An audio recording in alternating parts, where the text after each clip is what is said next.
প্রতিটি মেয়ের লাইফে এরকম একটা পার্সন থাকে যে তার ডিমগুলো পূরণ করে। আলহামদুলিল্লাহ, আমার লাইফে সেই পার্সনটি হচ্ছে আমার হাজব্যান্ড, যে আমার প্রত্যেকটি স্বপ্ন পূরণ করছে। বিয়ের আগে আমার স্বপ্নগুলো পূরণ করতো আমার বাবা, আর এখন বিয়ের পর আমার হাজব্যান্ড আমার ছোট ছোট সমস্ত স্বপ্নগুলাই পূরণ করছে। হঠাৎ করে আপনাদের ভাইয়া আমাকে একটি ফোন গিফট করছে, যে ফোনটা আমার অনেক দিন ধরেই দরকার ছিল। আমার আগের ফোনটাতে কিছু প্রবলেম দেখা দিছে, কথা বলার সময় অনেক সমস্যা হয়, কথা বলা যায় না, ওরকম করে অনেক জোরে জোরে কথা বলতে হয়, হয়তো স্পিকারের সমস্যা হচ্ছে। আর এই তো এটা হচ্ছে আমার আগের ফোন, যেটা দিয়ে আমি ভিডিও করতাম। আর আমার ফোনগুলো কিন্তু বেশি দামি না, খুবই কম দামি।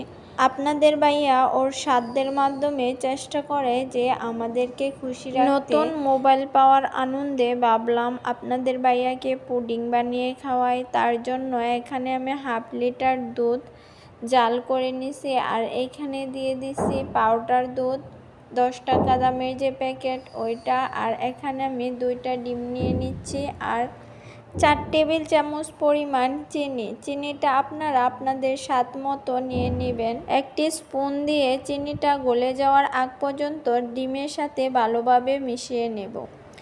চিনি গলে ডিমের সাথে মিশে গেলে এবার এটি এক সাইডে রেখে আমি ক্যারামেল তৈরি করে নেব।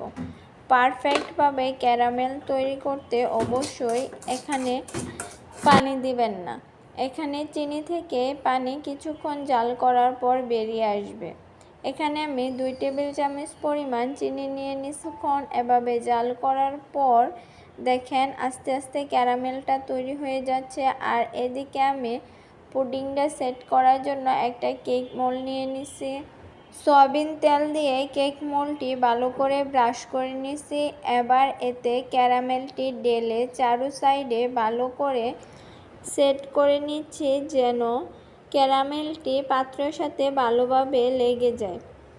কিছুক্ষণ যাওয়ার পর যখন হয়ে যাওয়ার জন্য অপেক্ষা করব। আর এখানে দুধের সাথে অবশ্যই দুধটা জাল করার পর ঠান্ডা করে নিতে হবে। দুধের সাথে ডিমের মিশ্রণটা ঢেলে দিয়ে ভালোভাবে মিশিয়ে নিচ্ছি। গরম থাকা অবস্থায় দিলে দেখা যাবে যে ডিমটা সিদ্ধ হয়ে যাবে। আর এখানে একটি ছাঁকনি দিয়ে ছেঁকে দুধ আর ডিমের মিশ্রণটা দিয়ে দিচ্ছি ক্যারামেলের উপরে। আর এদিকে আমি রাইস কুকারের মাঝে পানি নিয়ে এতে একটা টিস্যু পেপার দিয়ে দিচ্ছি, যেন এবার টিস্যু পেপারের উপরে পুডিংয়ের মিশ্রণটা বসিয়ে দেব।